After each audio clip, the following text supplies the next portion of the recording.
All right, I think everybody is connected. I want to welcome you. My name is Kathy Tipton, and I serve as the Director of Admissions at S&T. And we are here tonight to learn from Dr. Michael Hilgers, who is in the Department of Business and Information Technology. So he's going to speak to us. And just before we start, I just wanted to say that we encourage you to use the chat. So if you have any questions ongoing throughout the presentation or at the end, feel free to do that, and we will get back to you on that. If you want to share your video, you can. You definitely and certainly don't have to, but we want you to feel comfortable to be able to have conversation. So with that, unless I'm missing something, Dr. Hilgers, you're good to go. Oh, excellent. Thank you very much for the introduction. As you said, my name is Mike Hilgers, and I am a professor in the Business and Information Technology Department, which is a fairly new construction we have here on campus. We're only about a decade and a half old. I've been around this campus for a long time. I started out as an undergraduate here, just like you folks are looking at doing.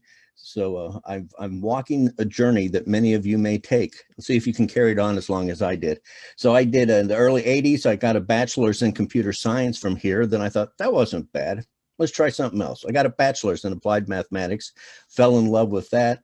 And I noted you did a lot of applied mathematics and engineering mechanics. So I got a master's in that also. Then I thought I ought to get a PhD. So I went to Brown and got a PhD. And then Missouri S&T said, hey, why don't you come back and teach for us? And that was in 92, and I've been here ever since. So since 1980, I've only been out of this town for 4 years. One might say that I like it a fair amount, and I've been a teacher on the campus for 29 years, working on 30 years. So it's I've seen most everything that happens. I've seen it once or twice on this campus and seen a lot of folks come and go. And I have had the honor of having some absolutely brilliant, wonderful people cross my path. And I suspect some of you are sitting out there right now. And I look forward to getting to know some of you in the future as you follow your lives around this place. I mentioned that I got my PhD in applied math. Might wonder what that has to do with business and information technology. Well, I'm a business analyst, data scientist. I'm the kind of guy that does math in business. Now, math found its place among the business community very slowly. For a long, long time, mathematical analysis had no place in the hollowed halls of the business community. And it wasn't until some mathematicians and finance people got together and they figured out how to do some specific sort of trading on Wall Street that was making millions and millions of dollars, did educators sit up and take notice, and suddenly now they needed lots of people that had finance and mathematics. And so that got tightly grouped together. And now with the advent of what we call big data, people are wanting every kind of mathematical association and bit of analysis that they can squeeze out of all the data that comes hurtling at us from the world around us. So I'm going to turn off of my lovely face here to the share screen and pull up a PowerPoint where I've got some pictures and we're going to talk about some stuff. I'll probably ask some questions. If I pause long enough, like I'm really wanting an answer, go ahead, chat something up. If you've got a question, I may not catch it immediately, but I got my chat open and I'll try to keep it showing. This Zoom software is kind of strange. If you open chat once you started lecturing, it throws it behind every file that you have open on your screen. So I get so many things open, I just have to dig for it for a while. So let me share my screen and bring up my PowerPoint. I can help monitor the chat too in case you can't see it all the time. Okay, in case I missed something there too, that would be wonderful. Let's see, here's the make big. Are we going to do it? There we are. And let me hide that. Okay. The big data revolution. Big data is almost an antiquated term, but it has to do with the idea that about 10 years ago or so, we developed computer technology to the point that we can save just about anything we ever want to save when it comes to knowledge. Any little factoid we want to write down, we can save it somewhere. We can encode it, we can put it to a song, we can take a picture of it, and we can store it. The challenge to all of that is, how do we make good out of it? I've started off here with an interesting picture. This is a what is known as a network. This is a combination of about 3 different classical visualization structures. The phrases that are emanating out capture a certain aspect of the Guardian magazine, and then you can follow these arcs to other phrases, and it builds up ideas that way. Each one of many of these pictures I'm going to show you would take 15 minutes to adequately teach you how to read them. So to some extent, stuff like this I'm going to be showing you should be treated like fireworks, just kind of like, ooh, ah. People put a lot of effort into making these things happen. But I have to get down to the basics. And I want to talk about, if I can get my, there we go. I want to talk about English crop circles and baseball diamonds with us today. I want to talk about a couple of different things I've stumbled across out there in the internet world, share some problems that have been looked at, and perhaps tickle your fancy a little bit on some of the things that are out there to be considered. I started with one of my favorite quotes from John Tukey, who's would be considered one of the grandfathers of modern computer science. He says, "There is nothing better than a picture for making you think of a question you forgot to ask." We really are visual learners. When you're in your classroom and your teacher's teaching you something and you grab your book, is it a picture you go looking for first, or an equation, or a biblical reference at the end of the book, or where she's reading in the book? My guess is you're probably looking for the picture that goes with it. We're picture people. We like pictures. They explained, it's our natural inclination to look at what is being explained to us rather than just merely hear it. But there's a problem with that, in that we have to go through a decoding process. So one of the big things that we've had to wrap our head around in the last 20 to 30 years is this concept of visualizing information. We can talk about it, we can read it, we can sing it, we can make lights with it, but what does it really mean? Well, visual information visualization, and this is a paper from 2001, says it's a compact graphical presentation and user interface for manipulating large numbers of items and possibly extracted from even larger data sets. And they enable users to make discoveries, decisions, and explanations about patterns, groups, and individual items. So that is the primary goal of a visualization. We used to just be able to put 5 or 10 things out there. Now we're putting 100, then 1,000, 10,000, 100. We're going to see 10,000 points on a picture here, not too long. 10,000 points out there, and we're going to be looking for patterns in that points. And once we see those patterns, can we offer an explanation as to why the patterns are there? And what does that explanation teach us about what we're looking at in the world around us? So let's start with paragon of truth and wisdom and understanding, the crop circle. I don't know if you've ever woke up in the morning and found one of these in your backyard, but this does happen to people in the world out there taking your morning stroll, and you notice that people from another civilization dropped in overnight and carved your backyard up with one of these. Or so that's what we're told if you like watching those alien shows on TV. But this is a visualization. There is possibly information coded in this. And that's one of the challenges when you get into this world of visualization, is what I'm looking at coherent and contains information, or is what I'm looking at spastic, chaotic, void of information? When I was at Brown, I knew this guy. He was doing computational fluid dynamics, and he was plotting these really beautiful pictures. And I was talking with him. He told me, "Yeah, my program's broke. It's just giving me crap." And then next week I talked to him, "Yeah, it's still broke, but I just love the pictures this thing's given me." So he worked another week with a broken program just because it was giving him pretty pictures. Pictures meant nothing. The fluid mechanics was invalid, but they made pretty pictures. So we will work with things that don't work just because they look nice to us. So we have to be careful when we look at things and wonder if there is truth or not with what our eyes are seeing. Is there some sort of truth in this? So we begin like Sherlock Holmes. We start asking ourselves, Let's see what we see here. We see a crop circle. This is in a field. This field has parallel lines in it. This, what I call a saw crop circle, is a set of circular arcs, sorry. They're kind of concentric. These arcs vary in length. They, let me try something here real quick. I've got that drawing pad of mine right here. Does it work on PowerPoint if I bring? So it does. So, you know, it varies. I got a big long arc here. You're the first class I've ever done this with. I'm sure it's going to go wrong here. Here, I got a short, see something happen. I've got a short arc over here, another short arc over here. I've got long arcs and short arcs, all different sizes of arcs, and they're all wrapping around the symbol. I've got this strange sort of ending bands out here. I've got some sort of starting central circle, I suppose. I've demonstrated it biased.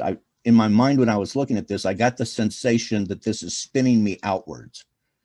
It kind of has that outward throwing dynamic motion, even though it's not moving. If you were an artist and you were going to try to draw something that looks like it's twirling you out, you would probably do something that has that kind of motion to it.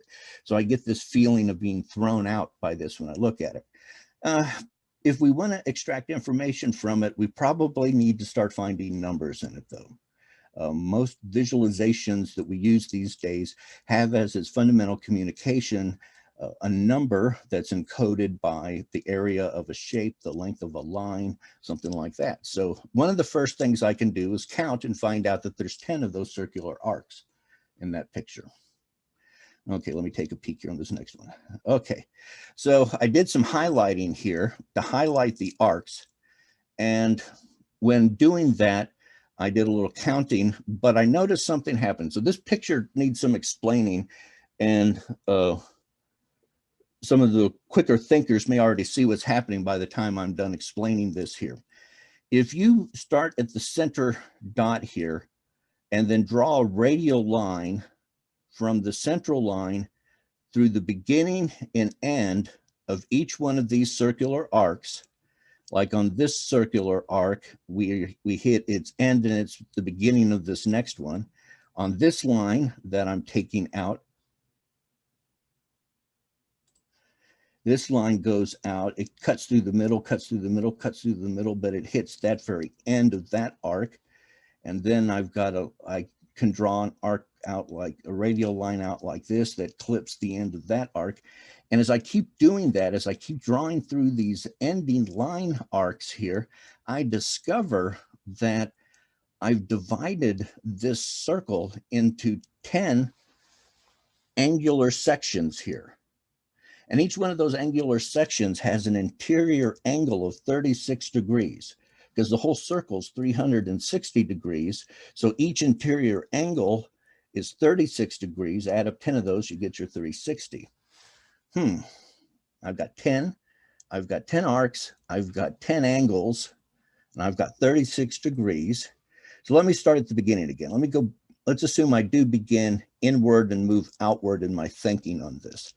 If I follow this radial line out to intersect this innermost arc, I observe that this arc crosses 1, 2, 3 of these circular subsections here before it meets its ending radial line.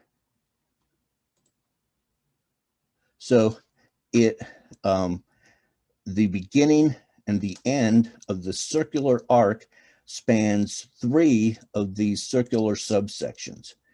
Then when I take the next step out in radial line, I get a circular arc that spans only the breadth of that one circular section. Then I take the next step out, and this one, when I start counting, covers 1, 2, 3, 4. Then I take another step out to the next circular arc. That covers precisely 1. Then I take another step out, and that covers 1, 2, 3, 4, and 5. Okay. Gee, is anybody writing this down? I'm discovering so fast, I don't even know what I'm learning here. So the next time I go out, I go 1, 2, 3, 4, 5, 6, 7. I think I got lost on my line somewhere up in there. I think I got lost up in there somewhere, but I'm lost, but I'm making good time. So let's just stick with these first few things we found. We found that we got 3, and then that was followed by a 1, then that was followed by a 4, then that was followed by a 1, then that was followed by a 5. Anybody ever seen this sequence of numbers before? Anybody? Same. It's pi. Yes. You start adding those up, you get 3, 3, 1, 3, 1, 4, and you keep counting, and you will get the first 10 digits of pi hidden in that crop circle. And they always say, you know, when we go to communicate with this vastly intelligent race from the other side of the galaxy, we're going to have to communicate using things that we both know. Pi will be a universal quantity, it's believed, that all civilizations will have had to have discovered pi. And so this should be something we would encode to communicate. So those who believe that, they would believe that the aliens would have to come up with a mean to write down pi on the ground in some way that people of any language, of any culture, of any written script, you know, we have so many different alphabets on this planet, any of these, and could decode into their own language, into their own numeration system, these what turns into this value of pi. So, and to be even cutesy, I don't know if you noticed this, but there was a little bitty dot right here on the crop circle right after the 3. You got the 3 sections, and then it went dot, then you got a 1, and then you got a 4, and then when you carry all the way around to the last number, it went dot, dot, dot out there at the end, just like we normally write. We would normally do 3.14 dot, and then put dot, dot, dot out at the trailing edge there. Okay, any questions or comments on that?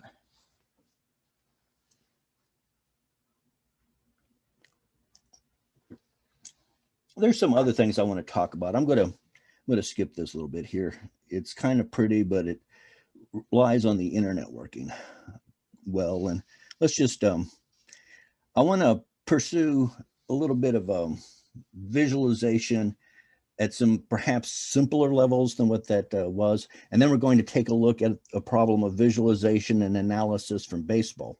But I wanted to look at some smallish visualizations to try to help you understand kind of the beauty inherent in visualization, where the power lies. Okay, so I wrote this slide a long time ago, back when Obama was still president. I wrote now President Obama. Oh, wow. These things, slides are like vampires. Once you write them, they still follow you around. They jump up out of your closets at night. They're with you forever. It's hard to keep them always updated. Well, President Obama is, among other things, a respected orator.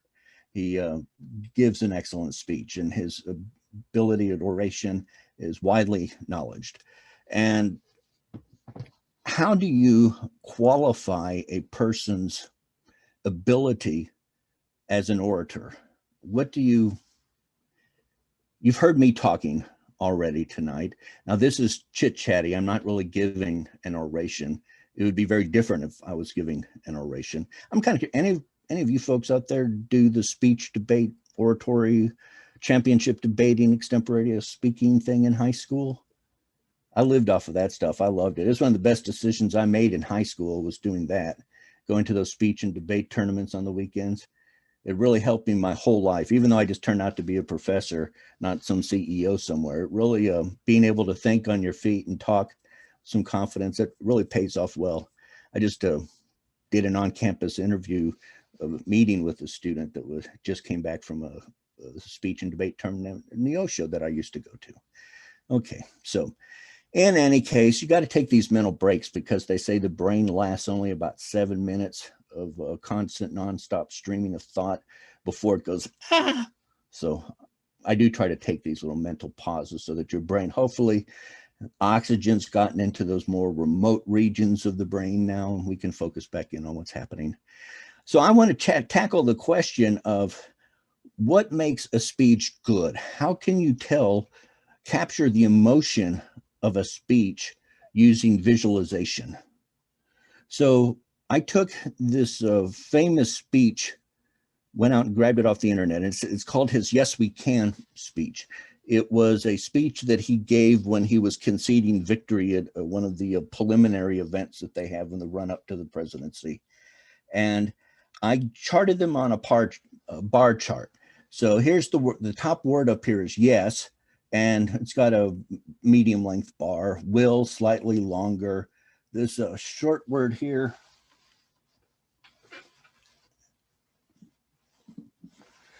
This short word here is wave. It's got a few choices. And the big long word is here's can. So I assume now that by looking at this bar chart, you know what it felt like to be with him that day in that parking lot under that hot sun, listening to that man fighting his way to the office of president of the largest country in the world, most powerful country in the world. Captures that emotion, doesn't it, that bar chart? Nah, not really, not even close. There is a style of visualization, though, that we do called the wordle or word cloud that takes the word, and rather than draw a line the length of the number of uses of the word, it changes the font size of the word and writes it down. So what word jumped out when you looked at this? Can. It was just right there on the page when I flipped there. Can. Its font is the largest font of any word written on that page. Also, the algorithm for creation of a wordles arranges them horizontally and vertically based on font size and neighboring attributes. Also, the words are arranged horizontally and vertically as well. And yes was one of the highest used words. So yes, can are right there together. They're driving home that mention. Will is big down here. So yes, will, can. Yes, will, can. New is there. New, we're going to do new things. And yes, we can do new things. So that I really feel emotion coming out of this visualization. This is a numeric visualization of a speech, text mining speech.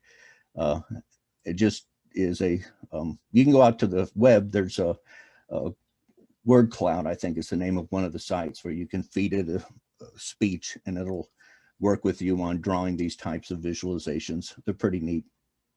So capture the emotional impact of a speech by turning it into a word cloud. Here's one this is looking at home ownership. My daughter and her husband were over visiting this past weekend, and they're still with my son, and they're still talking about of all the generations, and I'm like the last of the baby boomer generation. My parents are still the greatest generation, and she's Gen Z, and all these categories of generations of people I didn't even really know about. But one of the things that often gets brought up is home ownership. And it is true that I was raised in a beautiful home in Springfield, Missouri that cost $60,000 that today is probably selling for $300,000. But the salaries of the people living in that home did not grow correspondingly. So there is a big disparity between personal income and housing costs in this nation. So one of the things economists like to look at is the median age of home ownership, of first home ownership. That's what I queried, right?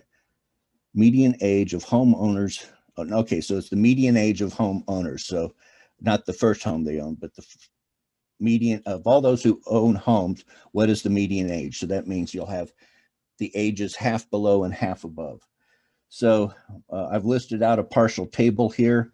So like here in Missouri, down at the bottom, the median age of home ownership is between 37.4 years to 38 years. So 37.5 roughly is the average median age for home ownership. Idaho's much bigger, 29.3 to 36.0. Let's see, what's a big one? Florida's 40 to 48.1. Florida's the only, Maine also starts at the 40s to 42.8.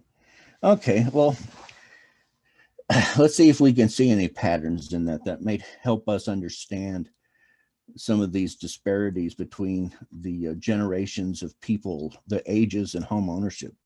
Well, once again, I've plotted things out using a bar chart. I colorized the different age categories. So like this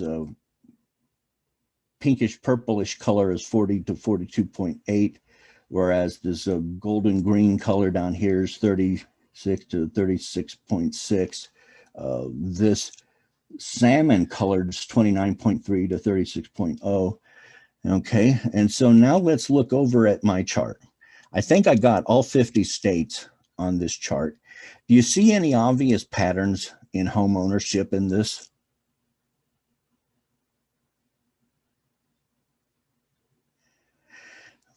Don't feel bad if you don't. If you do, great. One of the things that's really confounding about the presentation of this data is it's presented alphabetically. How's that going to tell me something about median age of home ownership? Alphabetically? Come on, folks. We got to do a better job getting our data out there than displaying it to me alphabetically. I know that's how it came out of the Excel spreadsheet, but come on, let's display geographical spatial data geographically or spatially, like that. So we're going to take, this is called a choropleth. We're going to take a choropleth of the United States where we color each state according to its median age of home ownership. Now notice I have just a various depths of coloration of blue here. I don't have yellows and greens and pinks and purples like I did on the last one. I'll talk about that more in a second. I want to see if you can notice patterns in this. Anybody see some sort of trend in the age of home ownership in terms of geography in the country? You just something you've spotted? Homeowners tend to be older in the Northeast. Yeah, there you go. I wonder why that is. I mean, I love Vermont. I did my PhD at Brown, so that's Rhode Island, that little bitty thing you can't see up there. I almost took a dean's job at Vermont. Still some regret, but we won't go into that. Definitely true though, because Maine was like 40. So it's the darkest appears to be Florida. What do you think's going on with that? A lot of old people live in Florida. Yeah, what prompted that? Why did they choose to live in Florida? I'm trying to fish an answer out of you. It's not going well. It's a retirement choice, is what it is. So they've done the kid raising, they've done the job, they've done the various things they do. Now they just want to buy a home and hang out, enjoy the day. And so they go to Florida where the temperatures are pretty moderate, life's good. And that's why Florida is hanging out down here with some of the oldest median home ownership in the nation. And you look right above it to Georgia, and Georgia is one of the lightest. Just yield to the fact I have to wear these. My real glasses are broken, and these are reading glasses. So it's 29.3. So fairly young people are owning homes in Georgia compared to its neighbor in Florida. Now I'm going to show you my biggest surprise on this map.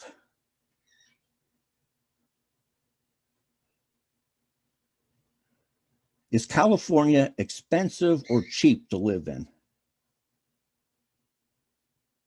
Just your gut opinion. Expensive. That's what I've always heard. And look who's owning that. Look who's owning the property. 29-year-olds. They've all ran out there and bought homes in California that probably are the size of my living room I'm in right now for $500,000 just so they can live in California. And the Western states around that stay about like that, except for Oregon. Oregon's got kind of a different culture. These are very much cultural statements here happening.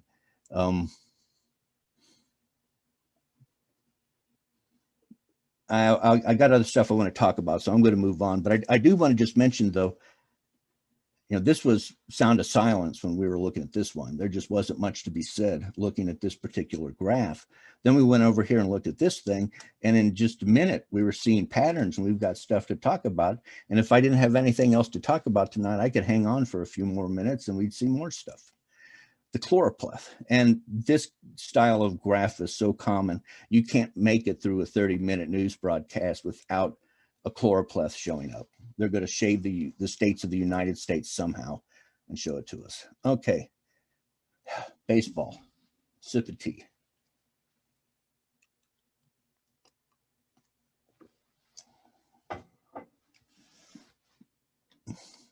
Cal, I just want to say up front that this is not my work. This is a talk that's given. This was some research that was done by the Sports Analytic Group at Bloomberg. So this is real big league. This is real big league baseball, real big league data analyst working on a problem from real big league. Now, Bloomberg is in the business of selling data science. So they put together a presentation like the one I'm going to show you that I've extracted some elements out of so they can sell their services to other sports empires and so on. So it is out there. You can find it in the Bloomberg Sports. I can give you information then. A lot of my pictures are from Wikipedia. I want to get to kind of the heart of what happens here pretty quick. So I'm going to jump through a few things kind of quick, but most of this work is Bloomberg, and I want to give credit to where credit's due, though I did modify several of the slides. Okay.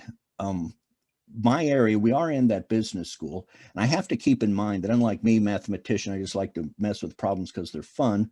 Business people ultimately like to make money with the stuff they do. That means that you have to give their problems a competitive edge.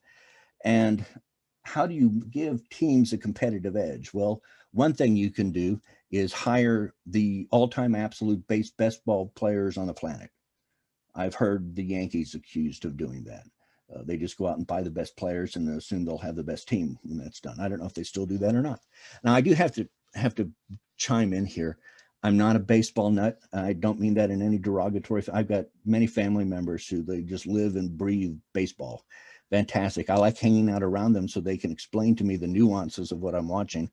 But I don't know the history of every player who's ever played the game and all that stuff. I've got people, my people handle that for me. When I need to know something, I ask them. But I do understand the mathematics that's going to be exploited to make a team better, though, and I'll explain that to you here. So one thing that we can do to make a team better is to make them better at the fundamentals. And all analytics problems, when you go to try to improve a system, is you can't just start with, oh, let's improve everything. No, you got to focus down, drill down on one or two things you really want to fix. So let's improve batting. Our batting, there's room for improvement. So what could we do to make our batters better? Well, it'd be great if they knew what the next pitch was going to be. They say laughingly, and the analysts saying, well, we can do that. You want us to do that? Why didn't you just say so? The baseball managers are all looking at them like this, and analysts are like, well, let's go do it. And they run off to their computers and grab some data, and they start predicting what the next pitch is going to be. Now, see, that blows the baseball manager's mind because the pitching manager has that pitcher up there mixing it up, not pitching the same pitch after pitch after pitch after pitch, so that the batter knows what pitch is coming, and the batter can appropriately set himself there in that block to hammer that ball when it comes down. Wants to keep the batter off balance, not knowing what's happening next. Throw a different pitch. Keep him on edge down there so there's no certainty at all. Well, what we do, though, if we're really going to try to take a stab at predicting the next pitch, we're going to have to use data. And we're going to need a lot of it. And I just kind of went over very quickly the kind of information we have available to us in the baseball world. At any play, every pitch of a baseball game, everything is recorded and written down who the pitcher was, the batter was, who was left-handed and right-handed, the type of pitch, the play, the count, the inning, the score, then all the pitch physics, what was the ball speed, what was it a curve, was it a slider, the time of day, the weather, was it televised, what the salaries were, what about were they in a winning trend, a losing trend, how well do they play at that stadium when they're there? All of that information is it a full moon? Honest to God, on Wall Street, they have calendars and software that tracks if it's a full moon as part of their investment strategies. Not lying, folks. I've got certificates in this stuff. They track whether or not it's a full moon to get advantage on trading in Wall Street. Just go home and think about that. Okay, so the data comes in all of these bizarre types out there. We've got text, we've got video, we've got audio, binary, discrete, continuous, and we have to be able to work through them all. And what we really want to do is select the fundamental issues we want most. And what we really want to focus on is we're going to take a picture and we're going to track the type of pitch the pitcher throws. We'll probably be tracking it for each game. We'll be tracking which batter that pitch is thrown against. And we're going to start doing just simple statistical analysis with it. So let's take this. This is one of the actual pitchers they did this analysis with, but I made this slide. So let's suppose the pitcher throws five pitches is in his arsenal: a sinker, a slider, a changeup, a curveball, and a fastball. Now you can look at this person and see that we can watch him for a season, and he's thrown 10,000 pitches, and we find out how many of them were sinkers, how many were sliders, changeups, and so on. And then we can plot this very simple pie chart here, not pie chart, bar chart here. And then if I ask you the question, what is the chance the next pitch is going to be a fastball? You'd look over at that chart and you'd go, well, about 45% of the time he throws a fastball. So there's about a 45% chance he's going to throw a fastball. And that's about the best you can do with this data.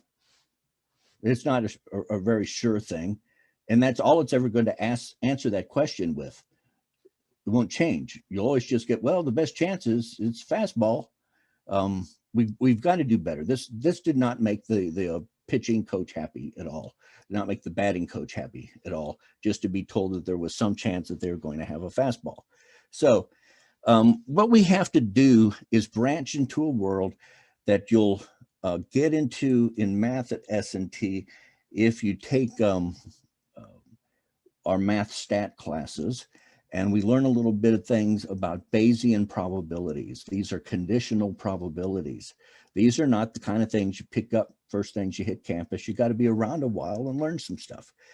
And the particular probability we want to understand is, what is the probability that the next pitch is a fastball given that the last pitch was a curveball? That's what we really want to understand probabilistically. So I'm there watching and the person's just thrown a curveball. Now I want to answer the question, well, what's the probability he's going to throw a fastball now? I want to come back to here, and this chart will have changed. This chart is independent of what pitch was just thrown. I want to have a chart that shows me what these percentages are given that a curveball was just thrown. Well, you can't make charts like that of this type. So we have to go to a different style chart. So let's kind of organize it in mind. I got about 3 more slides here and we'll be done with this little bit of analysis here. I'll get my pictures up here and you'll see. So we have to do thinking like this. One pitch has 3 possibilities. First pitch is a fastball. I'm going to limit the world from 5 down to 3 just to make it tangible to work with here. There's 3 possible pitches that can follow the fastball. And then if the second pitch is a fastball, there's 3 possible pitches that follow it, 3 that follow curve, and 3 that follow the sinker. So that's a 3 to the 3rd power, or 29 possible 27 possible triples of pitch combinations. And this is a Bayesian decision tree, that's what we call it.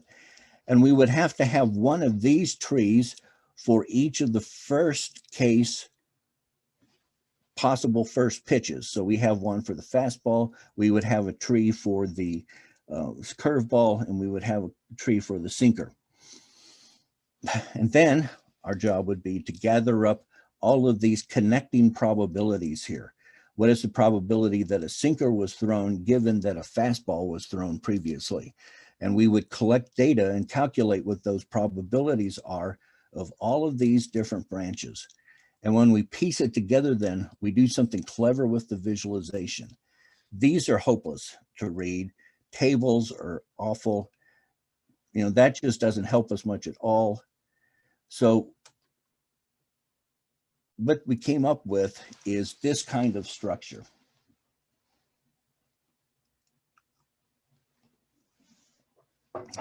We have, here's the fast pitch is the center, then FA's fastball comes out, then of the possible pitches that can follow that, of the 8 that they have listed there, we've got a little wedge for that. Then the pitch that follows this fastball pitch, the second pitch, wraps around here. So we've got this block on top. It looks like a piece of noodle, macaroni noodle here. And then on top of it is a larger piece of macaroni noodle that is subdivided with the probabilities that a sinker was thrown after a fastball or a curve was thrown after a fastball. And then we do one more step out here and we get this. This big block here, and this big block here is that first fastball pitch that was done. If the baseball player throws a second fastball pitch, then we're in this wedge here, this wedge right here like this. And then this is wrapped here because this is the most likely pitch in this third wedge out here. So step back, look at it, open up our eyes. The widest bit of macaroni here is the most likely. So that's the most likely first pitch is going to be a fastball. Most likely pitch to follow the fastball is another fastball, even though it looks to be pretty close with this slider here. And then the most likely pitch to follow the second fastball is the slider. So if everything was equally probable, if the pitcher was really mixing it up, all of these little slices would have the same thickness to them. And it would just be this nice, pretty little color wheel where everything's equal thickness to it. But because this pitcher doesn't mix it up, the pitcher has a bias. And in this bias, it's 2 fastballs followed by a slider. So if you get a fastball thrown at you, prepare for a fastball, then prepare for a slider. We're not thinking in one-dimensional baseball anymore. We're thinking 3 pitches ahead at a time. And that's where the advantage came in. Our analysts got to the baseball field and got the pitching manager and the batting manager to get the batters thinking 3 pitches ahead and being ready for that slider on the third pitch. And that made the big difference in how the game was played. But we learned something else. We learned that if the pitcher bakes us out by not opening with the fastball, opens rather with a slider, he'll probably follow that with the slider and then end with a fastball. He likes sliders and fastballs. So slider, slider, fastball.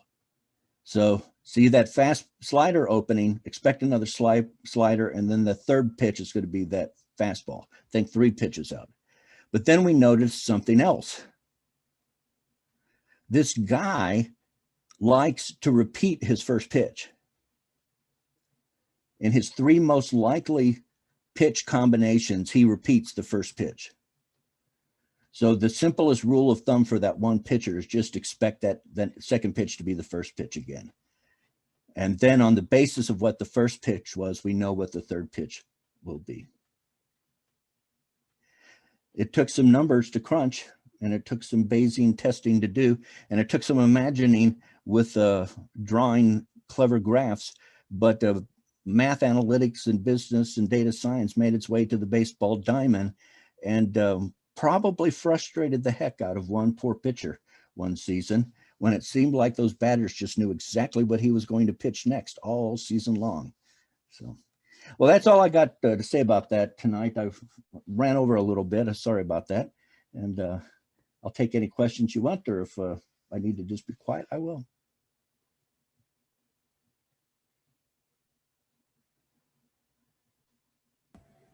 All right, does anybody have any questions for Dr. Hilgers? It can be pretty much anything about his actual presentation tonight and some of the data and charts, or as a faculty member on campus. Anything about I S&P? have a question about the crop circles. So that one, did you do that one on purpose because it said pie, or many other different crops that you can see patterns in? Did you? That came out rather broken on my end, I'm afraid. Were you asking me, are there other crop circles that have done similar messages? Have we found others like that? Yeah. Basically. Did you get the question better? I did not. Isaac, do you want to maybe use the chat? I think we were both having difficulty hearing you. There is a question in the chat asking what classes you teach. Okay, good question. In my big courses are the business analytics and data science, which is a 5,000 course, which puts it at the junior senior grad level. I teach visualization in the fall, and I teach analytics in the spring. And then in our department, business information science technology, we're not allowed to have grad students teach. It's one of the rules of the business accreditation department. So I teach intro to programming, and I actually rather enjoy it. I took a break from it to create a grad certificate that's number 2 in the world. But I took a break from that. Then when I got that going, I decided I want to go back and teach freshmen some more again. So I've been doing that and having a lot of fun. They took the IST majors away from me. So I have a class of about 50, 60 business majors that I teach, and that's been really fun because they hate programming. So it's my goal to see if I can do something with it, with programming that they like by the end. So that's IST 15, 51, and 52. Okay, so Isaac got back to us. He's asking, what is the most common message in crop circles? Yeah, you got me there on that one. I don't really know. I wish I did. I've watched a lot of those specials. I don't know. To be honest, I'm pretty certain this one was contrived by some grad students who are just having fun. But I have seen it presented on our UFO real shows as a legitimate crop circle, though, too. What makes me wonder, what makes me question its credibility are the dots, actually. I don't think the aliens would have put the dots down. I think only graduate students with a sense of humor would put the dots down. It's my opinion. So, but hey, if you find some with some interesting messages, let me know. We could start a crop circle page here in the department. That'd really get my boss's interest up. All right, and then there's also a personal question about your bird. They want to know what kind of bird you have. Oh, that's my son's bird. Hey, Ben? Ben? What breed is your bird again? Cockatiel. Yeah, he's a good little guy. Gal. We like having the bird sound around. It's nice. Was it just nice background music or distracting when I'm teaching? Okay. Got a hand raised. Yeah, Toby?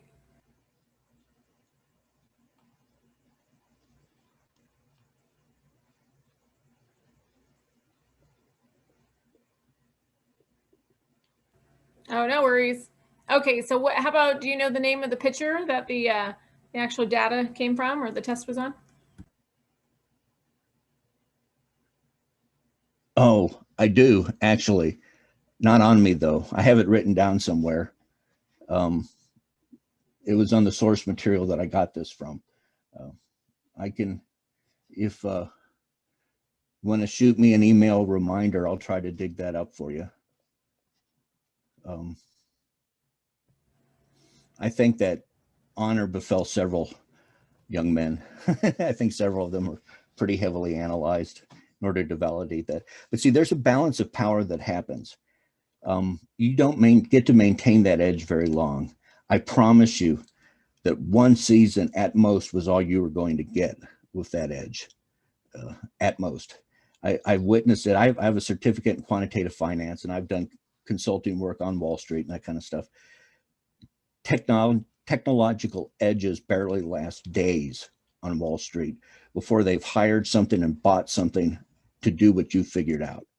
So, but you know, if you can get that edge and hold on to it for a season, that's a big deal. I'm also going to put my contact information in the chat. That way, if anybody has any questions after the fact about just S&T general questions or questions about admissions and scholarship process, you'll have my email. Any other questions for Dr. Hilgers?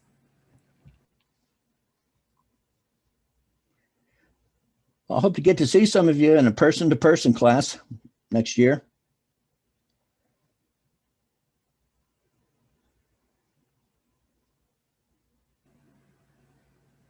All right. Well, I guess that does it. Thank you so much for joining us. And thank you, Dr. Hilgers, and hope everybody has a good evening. And like we said, if you have any questions, please follow up. Okay. Thank you very much.